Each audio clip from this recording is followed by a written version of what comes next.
Frankenstein by Mary Shelley.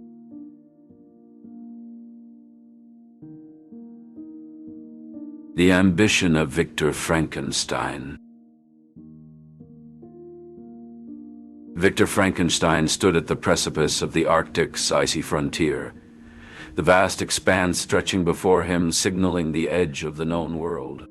The biting cold nipped at his cheeks, yet a fervent blaze within him remained undeterred by the frosty gales. His lifelong dream, a haunting vision to defy the grasp of death, had led him to this desolate canvas of ice. Elizabeth Lavenza, Victor's childhood friend and confidante, who had shared in his academic pursuits and understood his passion for science, stood beside him. Her eyes, wide with a blend of fear and fascination, followed his every move. "Well done, Elizabeth. Do you recall when I first divulged my experiments?"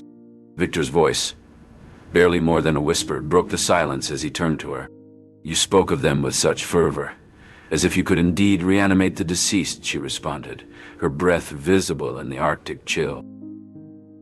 Victor's eyes, mirroring the perpetual Arctic daylight, shone with determination. "And now, in this realm of endless day, I shall accomplish just that. From lifelessness, I will summon life." Elizabeth's hand, quivering, reached for his arm. "But at what cost, Victor? Your letters. They hinted at a darkness, a creature." He averted his gaze, peering into the void. "The creature, my initial creation. It became an unforeseen terror. But this time, Elizabeth, I will rectify my errors. It is imperative." Within the confines of a makeshift laboratory, crafted from ice and snow, Victor commenced his work. The symphony of electricity and the clatter of metal resonated in the Arctic stillness. Days melded into nights and weeks into months as Victor labored, fueled solely by his unyielding ambition.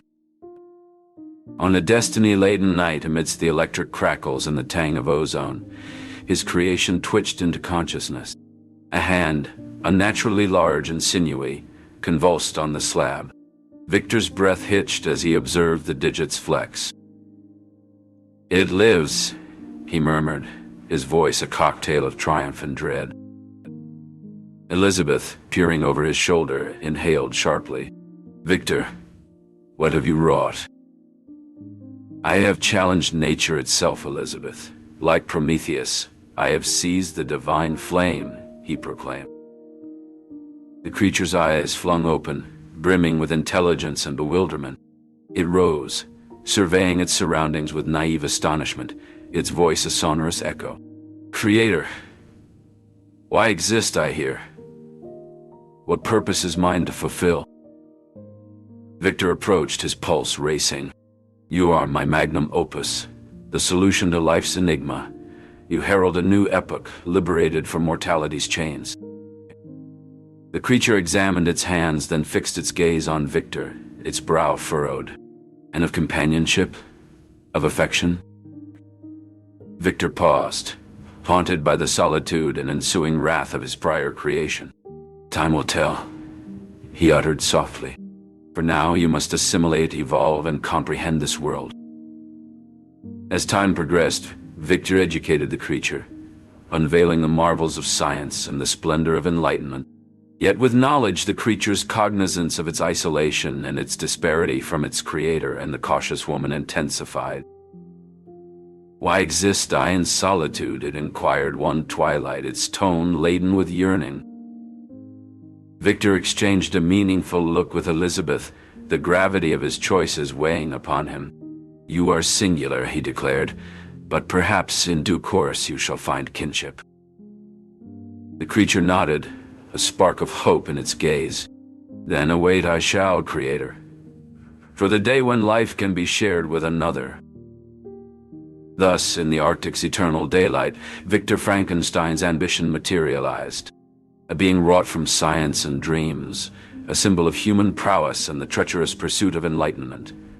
Yet Victor was soon to discover that dreams bear costs, and the threshold between genesis and ruination is perilously thin. The birth of a creature. In the dim glow of candlelight, Victor Frankenstein's laboratory was a scene of both triumph and terror. The young scientist stood over a lifeless form that lay on a makeshift table, a giant of a creature stitched together from the remnants of the dead. Victor's hands trembled with anticipation as he adjusted the last of the wires connected to the creature. "Tonight, I shall do what no man has done before," Victor whispered to himself,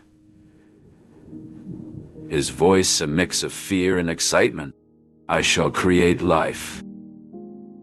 The creature's chest heaved and its eyelids fluttered open, revealing eyes that seemed almost too human. Victor stepped back, his heart pounding in his chest. "It's alive," he gasped. The creature sat up, looking around with a confused gaze. It turned to Victor, its creator. The creature stood, its towering form casting a long shadow across the stone floor. It walked to the window, peering out at the world it had been brought into. Victor wandered the streets, haunted by what he had done. The creature began its own journey, one filled with curiosity and a desperate desire for companionship. But with each encounter, it learned the harsh truth of its existence. To the world, it was a monster. And so continued the tragic tale of Victor Frankenstein and his creation. A story of ambition and horror, of life and loneliness, and of a quest for understanding in a world that offers none. A chain of misfortune. In Geneva, the Frankenstein family faced a grave misfortune when young William was found dead. Justine Moritz, a girl embraced by the family, was wrongfully accused of the murder. Victor Frankenstein, burdened by the truth that his creation was the real culprit, remained silent to protect his dark secret. The trial proceeded, and despite Justine's evident innocence, she was unjustly condemned. The verdict was a grim reflection of the evidence against her, and she was sentenced to death. Victor, grappling with the consequences of his actions, recognized the horror his quest for knowledge had unleashed. Justine, in her final moments, displayed remarkable composure. Her execution marked a dark chapter in Victor's life, underscoring the heavy cost of his pursuit and the innocent lives lost. Learning humanity. In the quiet of the forest, the creature found solace. It had been observing, always from a distance, the gentle ways of the humans it longed to join. The creature, though not human, felt a warmth at the sight of the Felix family's bond. One evening, driven by a newfound courage, the creature approached the cottage. The door creaked open, but no words were exchanged. The creature stood there, a silent figure, hoping for acceptance. The tranquility was shattered when the others returned. Agatha screamed and Felix lashed out in fear, driving the creature away. Alone again, the creature fled into the night. It had learned humanity's language and emotions, but now, its heart was heavy with the pain of rejection. In the depths of the forest, the creature encountered a group of outcasts, like itself, shunned by the world. Among them, it found a peculiar kinship. They spoke of a place, a haven for those scorned by society, where the creature could find companionship without the need for vengeance or justice. With a glimmer of hope, the creature set out on a new path, seeking this sanctuary, a place where it might finally belong. Demands and denials. In the Arctic's desolate expanse, Victor Frankenstein confronted his creation. The creature, towering and formidable, addressed Victor with a voice tinged with emotion. Victor, gripped by fear and disgust, could not yield to the request implied in the creature's gaze. The creature expressed its anguish at being alone in existence, to which Victor could only respond with the reality of the sorrow that followed its creation.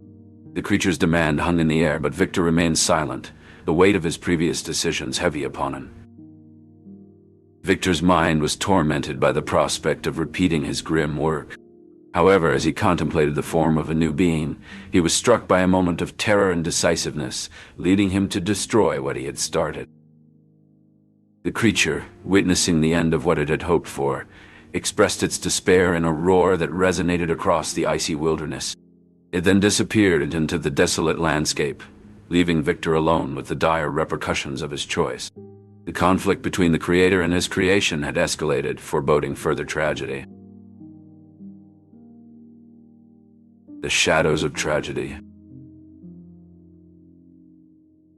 Victor Frankenstein stood in the dim light of his laboratory, the shadows casting long fingers across his creation. The creature, a patchwork of life stitched together, lay motionless on the table. Victor's hands trembled, not from the cold, but from the weight of his past decisions. "Why do you deny me the happiness you take for granted?" The creature's voice echoed in Victor's mind, a remnant of a confrontation that had occurred not in the physical space of the laboratory, but in the recesses of his haunted thoughts. Victor's life became a series of fleeting moments of joy overshadowed by dread. The shadow of the creature's vengeance grew ever longer, a constant reminder of the price of his ambition. Victor set out to find the creature, to end the cycle of tragedy he had begun. The creature, too, was alone, its heart filled with the bitter satisfaction of revenge and the hollow emptiness of isolation. Both were enveloped by the shadows of tragedy, a tale of creation and destruction, of love and loss, of life and death. A vow for vengeance. Victor stood over the graves of his loved ones, the cold wind biting at his cheeks. In a small, dimly lit room, he prepared for his journey. The creature, hidden in the shadows, overheard Victor's plans and braced itself for what was to come. As Victor embarked on his quest, the creature moved with stealth, each driven by their own tormented spirits. The pursuit continued, a relentless game of cat and mouse, leading to their final fateful encounter. The end of the creature. The icy winds howled around the creature as it stood on the edge of a vast cliff, overlooking the frozen sea. Its eyes, once filled with the fire of anger and revenge, now held only the cold reflection of the ice that surrounded it. The creature had come to the end of its journey, both physically and emotionally. "I have nothing left in this world," the creature murmured to itself, its voice barely audible over the roar of the wind. "My creator, my enemy, my judge, he is gone. What purpose do I have now?" The creature's mind wandered back to the days of its creation, the horror in Victor's eyes when he beheld his work. It remembered the rejection, the fear, and the hatred it had encountered in every human eye. But it also remembered the brief moments of kindness from the Felix family, the warmth of the fire, and the softness of the words in the books it had read. The creature recalled the promise it had made to Victor, the vow of vengeance that had led it here. With a heavy heart, the creature looked up at the stars, the only witnesses to its solitude. "I cannot undo what I have done," it said, feeling the burden of its existence. Feeling the crunch of the snow beneath its feet, the creature contemplated its future. As the stars blinked silently above, the creature decided to forge a new path, one where it could seek solace in the solitude of the wilderness, far from the world of men. This would be its sanctuary, a place to exist away from the pain and judgment it had known. The creature turned away from the cliff, its form blending into the night as it began its journey toward an uncertain yet enduring existence.